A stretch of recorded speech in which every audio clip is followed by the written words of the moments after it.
تو حضرت آج کا ایک سوال ہے جو بڑا فکر انگیز سوال ہے.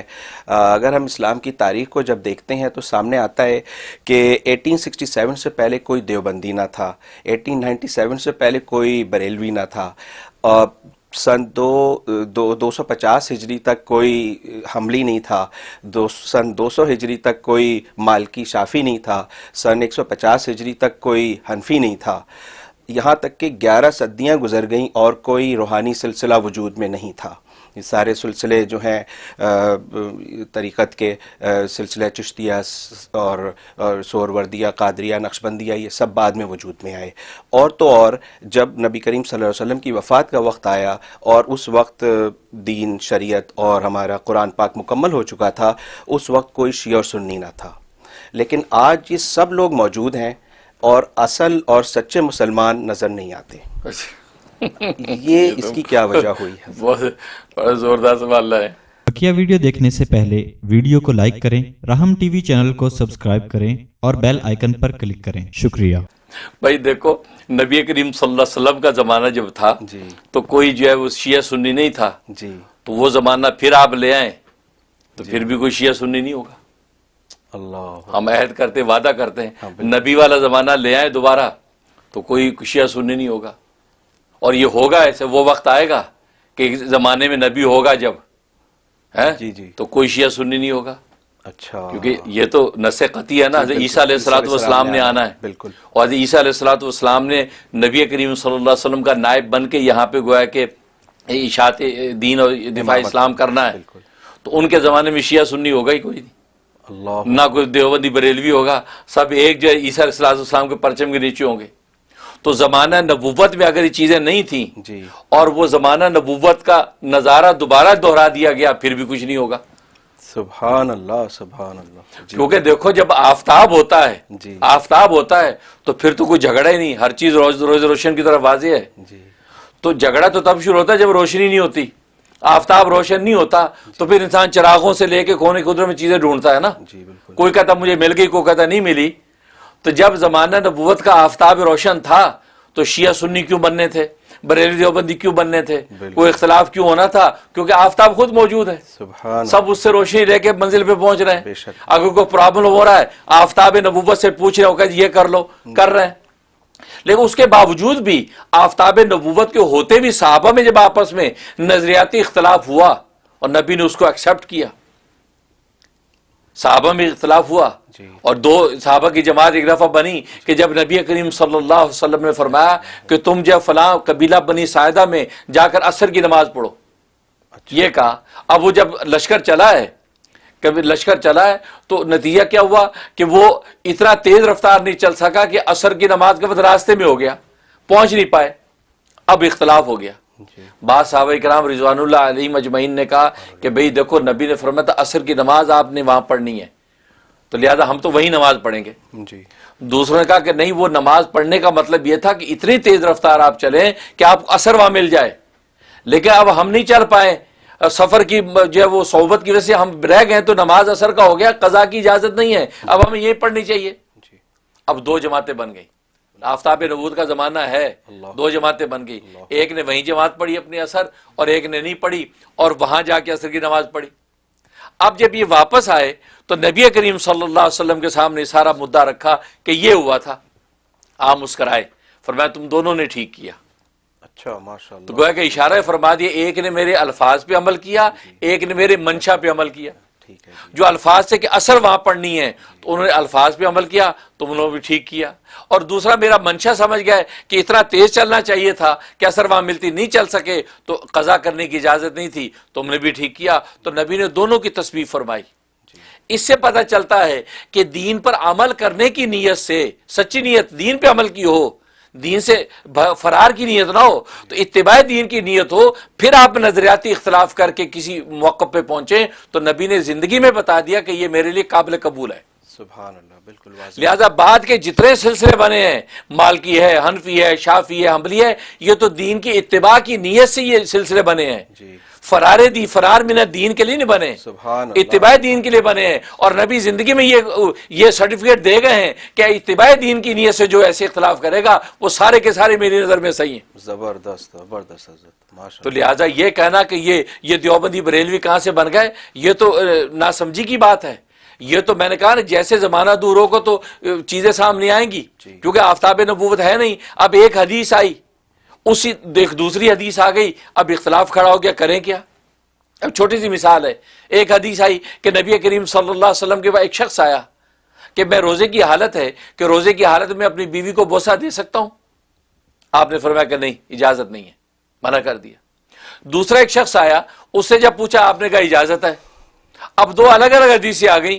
اب جب حدیث آگے پہنچی، اب نبی کریم صلی اللہ علیہ وسلم کی ذات عالی تو ہے نہیں کہ آپ سے ویریفائی کر لیا جائے کہ کیا کریں، ہے تو نبی کریم صلی اللہ علیہ وسلم موجود نہیں۔ اب مجتہد اجتہاد کر رہا ہے کہ یار کیا مطلب ہے، تو نتیجہ یہ نکالتا ہے مجتہد اصل میں جس کو منع کیا تھا وہ جوان آدمی تھا، اور جوان آدمی اگر بیوی کا بوسہ لے گا، ہو سکتا ہے کہ وہ فرتے جذبات کے اندر مزید آگے نہ بڑھ جائے اور اپنی عبادت فاسد کر بیٹھے۔ اور دوسرے جس کو اجازت دی وہ بوڑھا آدمی تھا، اور بوڑھے سے ایسی توقع نہیں تھی، اس کو آپ نے بوسے کی اجازت دے دی۔ اس کا مطلب یہ ہوا کہ دیکھو، اب نبی کریم صلی اللہ علیہ وسلم کے منشا کو فقہ نے وہ جو ہے تطبیق کیا گیا، اس کا یہ مطلب، اس کا یہ مطلب۔ تو یہ ہوتا جیسے آپ کی ذات موجود نہیں ہے تو اختلاف ہونا فطری عمل ہے۔ اور پھر دوسری بات یہ ہے کہ نبی کریم صلی اللہ علیہ وسلم کے زمانے میں جو منصوص مسائل تھے، جو نبی کے یا قرآن سے نص قطعی سے چلے آ رہے ہیں، اس میں تو کسی کا اختلاف آج تک نہیں ہے۔ جی بالکل۔ نماز کے فرض ہونے میں کس کا اختلاف ہے؟ کیا امام ابو حنیفہ کہتے ہیں نماز فرض ہے، امام شافعی کہتے ہیں سنت ہے؟ نہیں، قطعاً کچھ بھی نہیں، سارے کہتے ہیں فرض ہے نماز۔ روزے میں کس کا اختلاف ہے؟ کسی کا۔ تو نصوص قطعیہ میں کوئی اختلاف نہیں۔ ہاں وہ مسائل جو نبی کریم صلی اللہ علیہ وسلم سے منقول نہیں ہے، منصوص نہیں ہے، اور آگے زمانے کے تمدن سے پیدا ہو گئے، اب کیا کریں؟ اب ہوائی جہاز پہ نماز کا مسئلہ آج کھڑا ہو گیا، اب کیا کریں؟ نبی کے زمانے میں تو ہوائی جہاز کا تصور نہیں ہے، اب ہوائی جہاز پہ نماز ہوتی ہے کہ نہیں، کیا کریں؟ اب وہ فقہ جو ہے اس مسئلے کو لے کے نبی کریم صلی اللہ علیہ وسلم کی احادیث ہیں، قرآن کی آیات ہیں، صحابہ کی اجماع ہیں، ان میں سے استنباط کرتے ہیں، قیاس شرعی کرتے ہیں، اور کرنے کے بعد پھر ایک مسئلہ نکالتے ہیں کہ یار اس کا حل یہ ہے۔ جی، اور یہی تو کمال ہے اسلام کا۔ اسلام ایک زندہ مذہب ہے، بے شک۔ دوسرے مذہب مر چکے ہیں، وہ زندہ نہیں ہیں، ان کے لیے جب کوئی مسئلہ کھڑا ہو جائے تو ان کے پاس کوئی حل نہیں ہے۔ یہ چھوٹی سی مثال ہے، عیسائیت کے اندر جو ہے وہ پادری جو ہے وہ شادی نہیں کر سکتا، بشپ شادی نہیں کر سکتا، پوپ شادی نہیں کر سکتا، ڈیووٹی ٹو گاڈ جو ننز ہیں وہ شادی نہیں کر سکتی۔ لیکن آج کی اس دنیا کے اندر جہاں برائی صبح شام نظر آتی ہے، ہر وقت آپ کے ہاتھ میں یہ اسمارٹ فون کی شکل میں برائی ہر وقت ساتھ ہے، جذبات بھڑک رہے ہیں، کیا کریں؟ ان کے پاس کوئی حل نہیں ہے، وہ کہتے نہیں شادی پھر بھی نہیں کر سکتے۔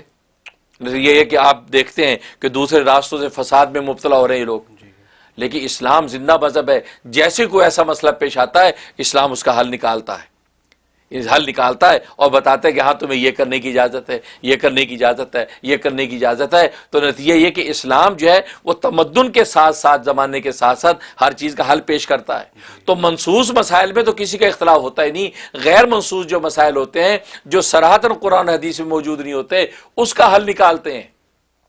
جیسے دودھ کے اندر مکھن ہوتا ہے، دودھ میں لسی ہوتی ہے، لیکن دودھ کے اندر مکھن لسی کو وہی نکالے گا جو اس کا ماہر ہوگا، جو بلونا جانتا ہوگا، اس کو جب بلوئے گا تو مکھن بھی نکلے گا، لسی بھی نکلے گی۔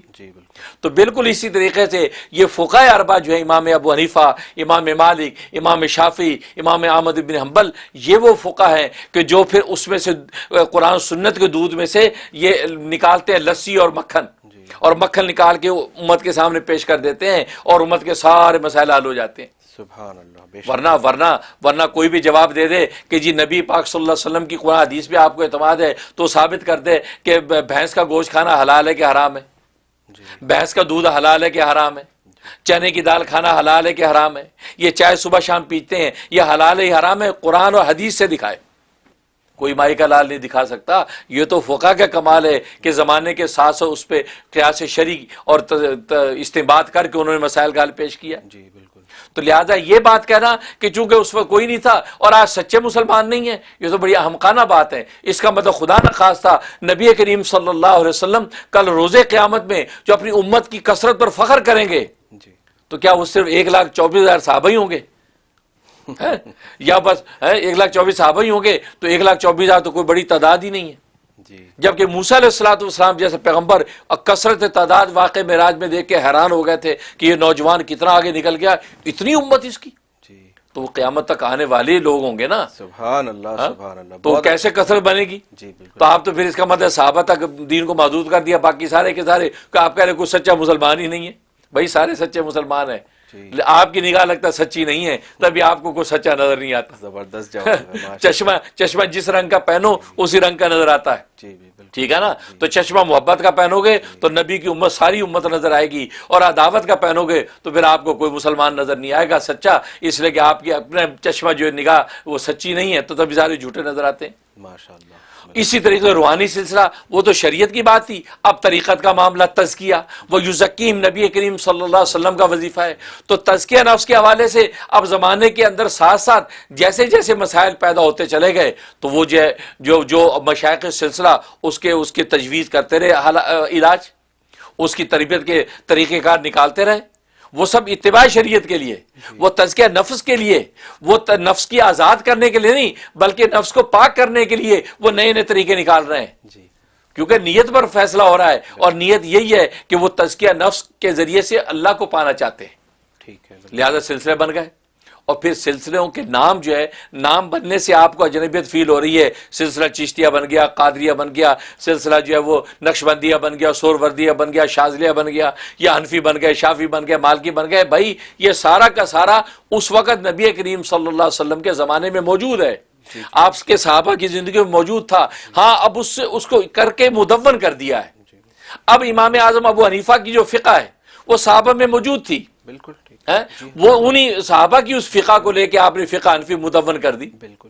عبداللہ ابن مسعود رضی اللہ تعالیٰ کی فقی جتنی استنباطات اور حقائق وہ ساری جمع کر دی ہے.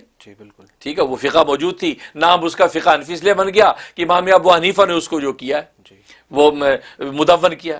امام شافی ہے, شافی فقہ بن گئی, امام شافی نے اس کو مدون کیا. مالکی فقہ بن گئی. تو نام سے تو حقیقت تو نہیں بدلتی, نام بدل جائے تو اسے حقیقت تو نہیں بدلتی.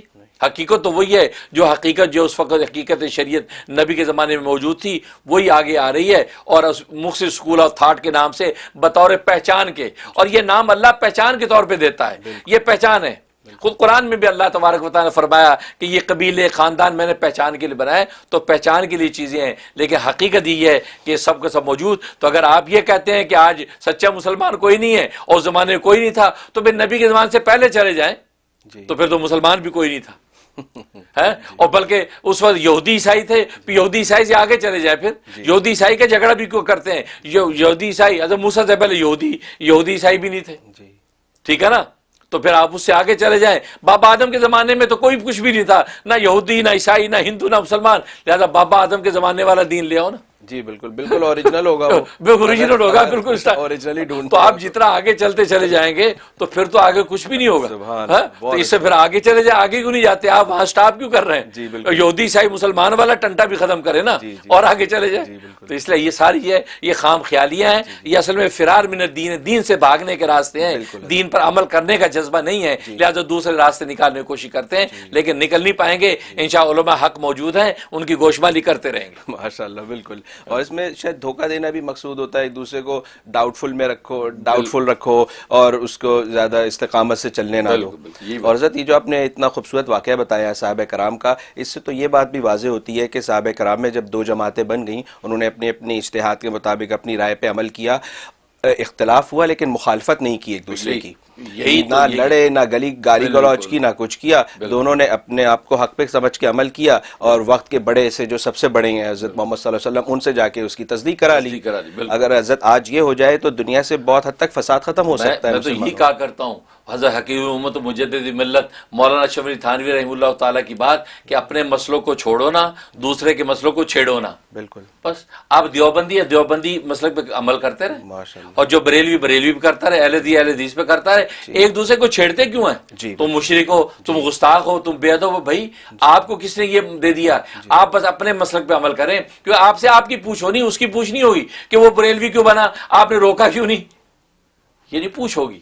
اس لیے تو جب اپنے اپنے مسئلے پر چلیں تو میں تو یہ کہتا ہوں، اور آج کی دنیا میں ایسی یونٹی کی ضرورت ہے. امت جتنی تتر بتر ہو چکی ہے، میں یہ کہتا ہوں یہ امت جب تک ایسی تتر بتر رہے گی اور غیروں کو موقع ملا ہوا ہے وہ اس چنگاری کو پھونکتے رہتے ہیں تاکہ یہ ٹھنڈی نہ ہو پائے، نتیجہ یہ ہے کہ ایک دوسرے کی پگڑیاں اچھالی جاتی ہیں. لہذا جس طرح صحابہ نے اختلاف کیا اور محبت اسی طرح قائم ہے، ایسی آپ اختلاف کریں. علمی اختلاف علمی دستگاہوں میں رہے اور آپ محبت سے اپنے دین پہ چلتے رہیں، آپ کو کوئی روکنے والا نہیں. ماشاء اللہ. جی بہت اچھا.